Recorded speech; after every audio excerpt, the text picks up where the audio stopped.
I'd like us to move to this amazing triptych over here, because this is a particularly incisive work. Yeah. What to me this work speaks a lot about with your practice is this idea that you are combining very sort of abstract expressionist markings with the figurative.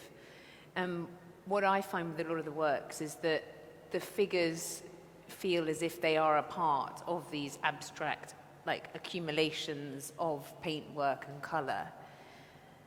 But in this work as well, you get a sense of quite distinctive figures, and less so just their faces. You get a sense of the sort of limbs and, I would say, the struggles that they are undergoing, and perhaps their resistance to being a part of this work, specifically this figure in the corner here that you see. Yeah.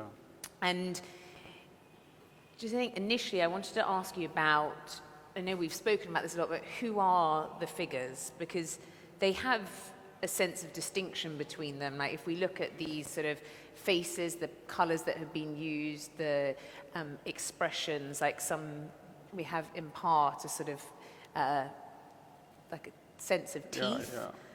Even here we get a sense of a person, or maybe it's a mask. But to you, who are these figures? The figures which I cannot specifically tell this is that, but what I meant by this painting is, as we are living in a very unstable world, especially as I am coming from such a background of very sensitive, ecologically sensitive area, I saw a lot of catastrophes in the past.